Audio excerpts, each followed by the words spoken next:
Now the floor is all yours, Sir Tan Sri.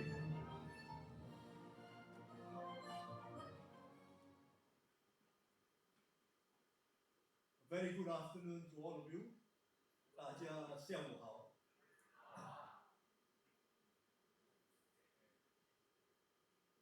Yang berbahagia Datin Winnie Lu, President of the Branding Association of Malaysia, and a very capable team. Distinguished guests, ladies and gentlemen. Now, I had really wanted to say something nice about what the previous speaker, Tan Sri Jeffrey Chia, had spoken. Well, I have known Tan Sri Jeffrey Chia for quite some time. And in fact, I was one of the first to have been invited by him to serve as a member of the Board of Trustees of the Jeffrey Chia Foundation. And you have heard his wonderful speech. He talked about his success as an entrepreneur. To me, I think it is more than an entrepreneur. I think he can be classified as a nation builder. One who is not very concerned about his own business, the business of the group, but also the nation. And of course, I happen to come from the same state as he came from. He said he was born in this Pusi, but I was actually born in Menglambu. Menglambu is a small little town very famous for the kacang. Huh? And I was brought up in Ipoh. I completed my secondary education, and I decided not to continue my education, largely because of the fact that I came from very humble beginnings. I came from a very poor family, and I was not that fortunate enough to have the scholarship to continue my studies. But I decided in many ways that I wanted to be a self-made man. So here standing in front of you is actually a self-made man. I've never been to university, and I believe that I have contributed whatever I could for so many years for the benefit of this beloved nation of ours. Now, when I was picked to be one of the honorees of WOW 2025, WOW Award, in fact, I was very surprised. I was surprised in the sense that I asked myself a question as to whether I deserve to have this WOW Award. Now, I say so because I thought that there were many things I had done, and of course, to be very frank with you, some of course I got recognized, some of course not recognized, but it doesn't really matter to me, because as far as I'm concerned, actually, when we talk about positions, when we talk about titles and so on, it is not really important. What is important is someone's ability, someone's honesty, sincerity to do whatever is best for himself, for the family, and for the country. Now, what does WOW actually mean to me? The first W to me, the first W is willingness. To me, willingness, being willing to do something good for the country, willing to do something good for the community. That is, to me, the first word, W. Oh, what does O mean to me? O to me means something that is outstanding. Whatever we do, we must try our very best to achieve our goal, our objective. But not only that, we must be able to show that in the process of achieving that, we will be able also to show that we are outstanding in our contributions, outstanding in whatever things that we do to achieve a desired goal. And of course, the last W, what does it mean to me? The last W to me is well-being. Well-being, welfare, for example. I am someone who is very concerned about well-being, concerned about welfare, because this to me is actually what people is all about. The well-being of the people, the welfare of the people is something that we must never abandon. Now, when I was given this honor to receive this WOW award, I must say that I am very grateful to Malaysian Branding Association, and especially to Datin Winnie Lu for giving me some form of recognition for what I have done. And I believe that this is something which I have the pleasure and the honor to share with all of you here, especially those who have been picked to be the honorees for this particular WOW event. Now, in a way, I must say I'm also very grateful in the sense that I've been blessed to spend my life doing national service and helping in whatever small way I can to make Malaysia a better nation for all. Now, of course, if you look at the history of Tan Sri Jeffrey Chia, if you look at my history, it is it's something what I call the North Pole and the South Pole.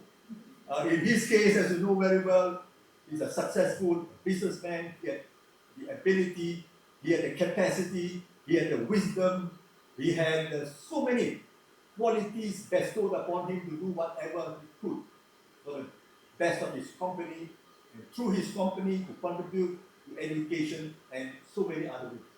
But in my case, it's completely different because I was never in business. I never had an opportunity to go into business. As I said, I started very young, at the age of 23. At the age of 23, I started my journey, service to the nation. Now, how did I get into that?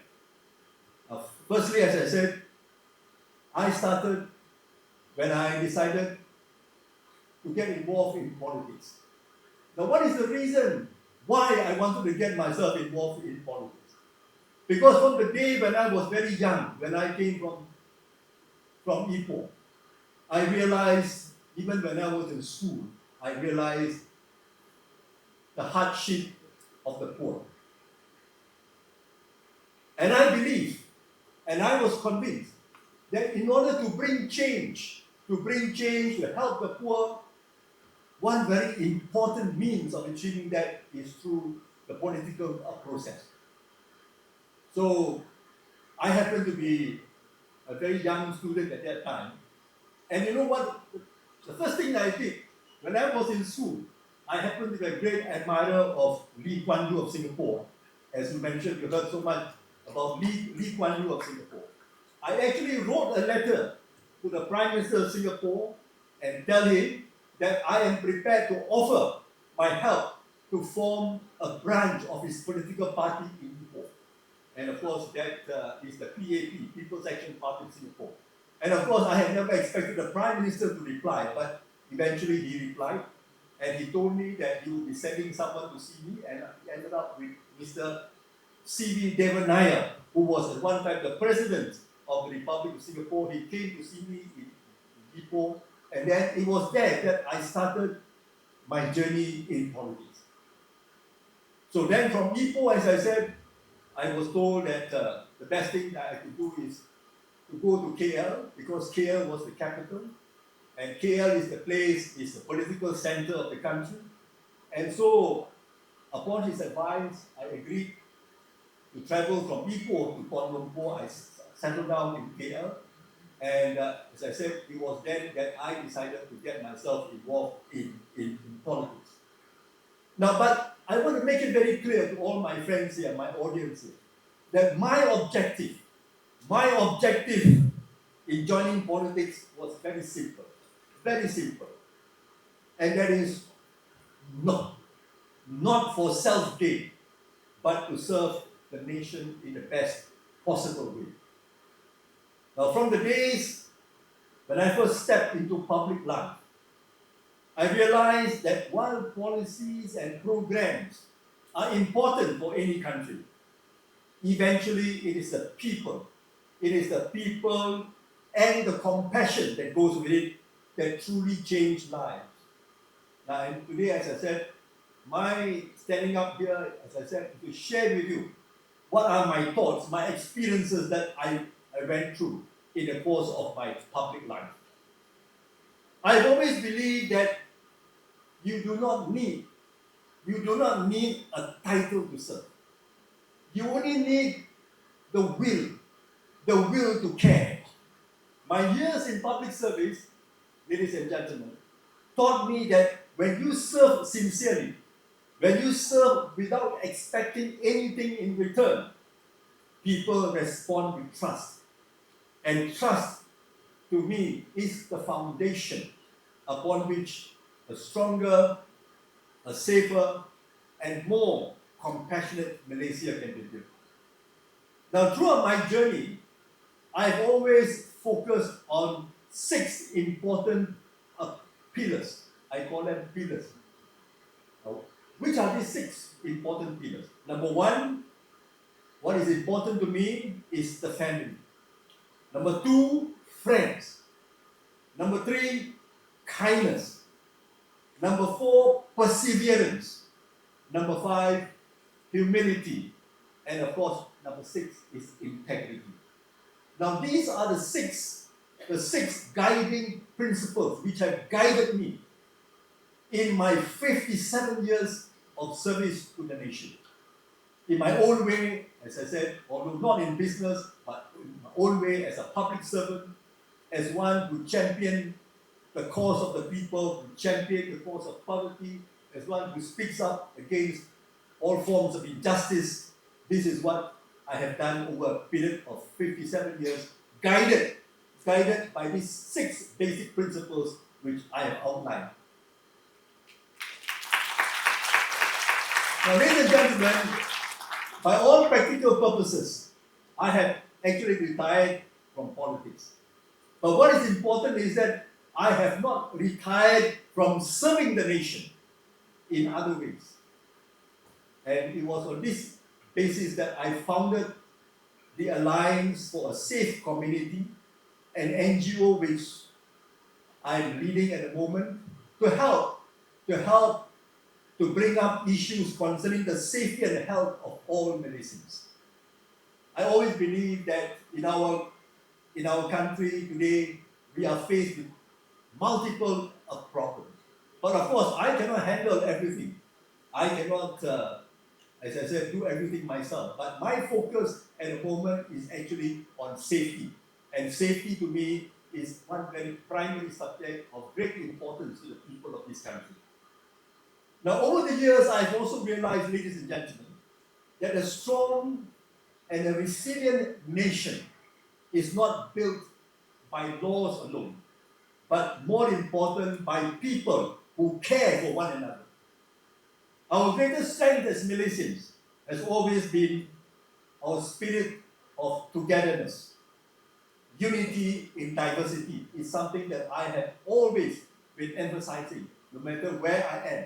Whether I'm in a meeting with the authorities or whether I'm speaking to the community, I always believe that this country must always continue to be a multiracial nation, and it cannot be a nation based on race.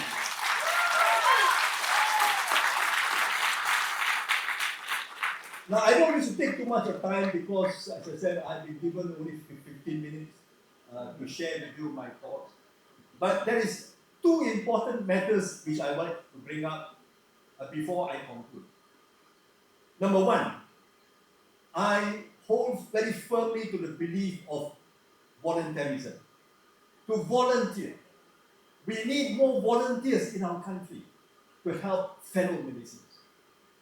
In an age when people often ask, what do I get in return?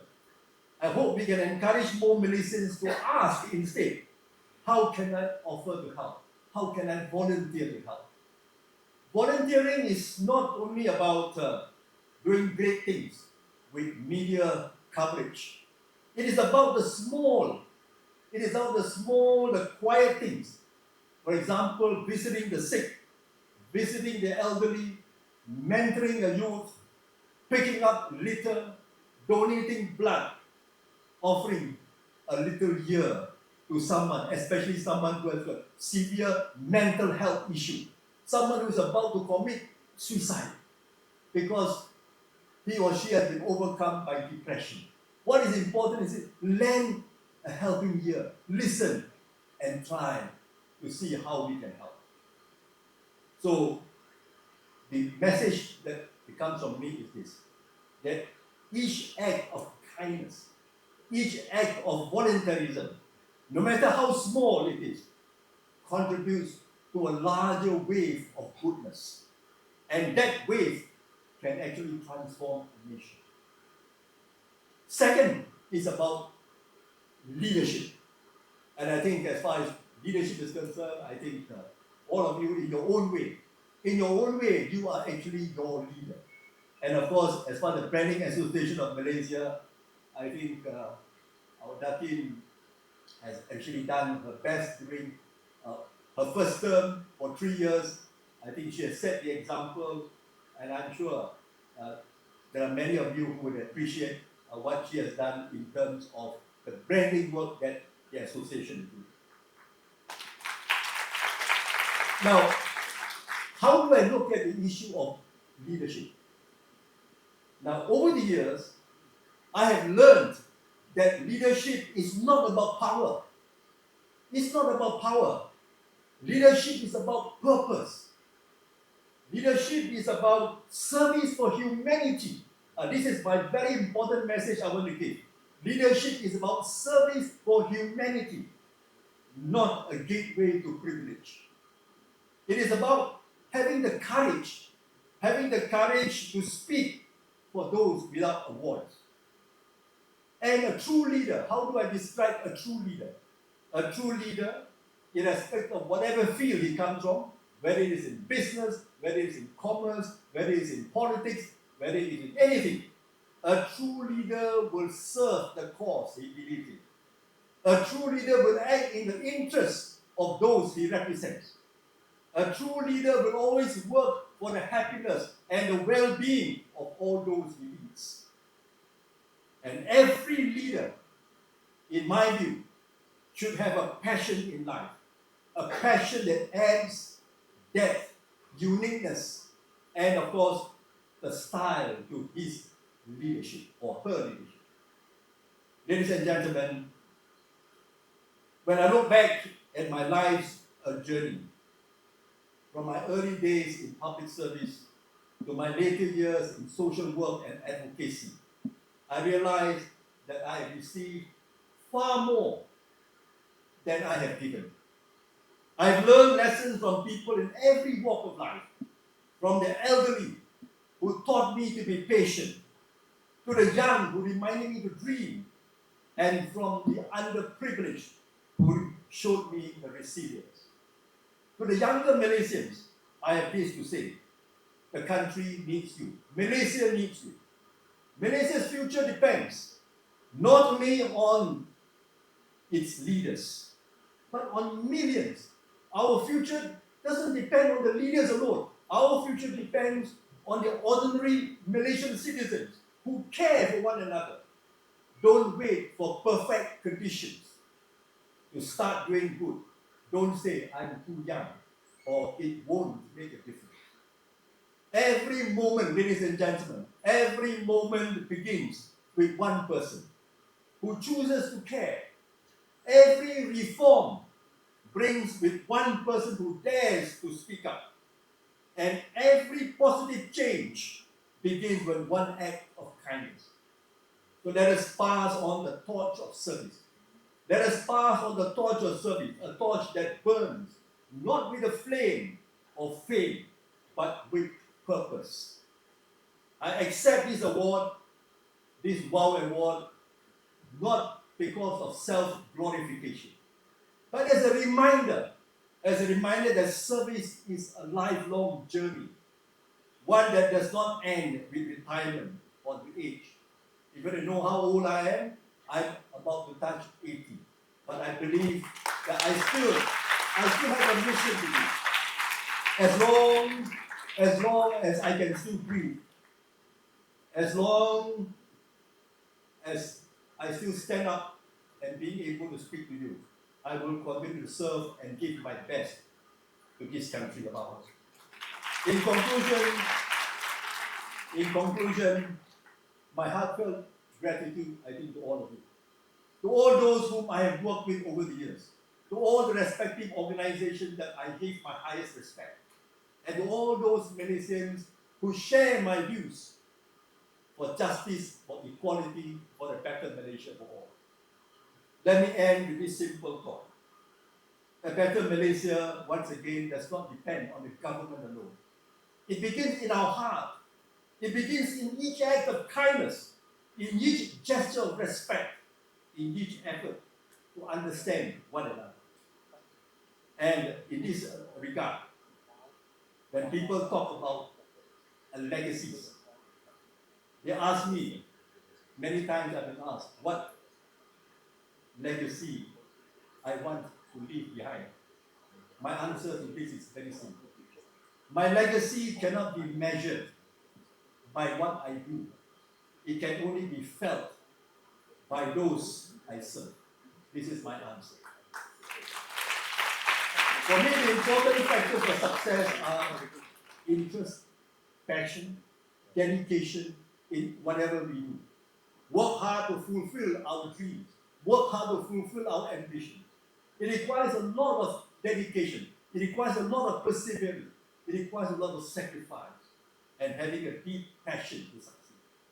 My passion to serve, ladies and gentlemen, started at the age of 23. Now, 57 years later, that is still my passion. Never stop serving. Never stop serving because the nation needs you. Never stop learning because life never stops teaching. Thank you very much. And thank you once again. Ladies and gentlemen, once again, Tan Sri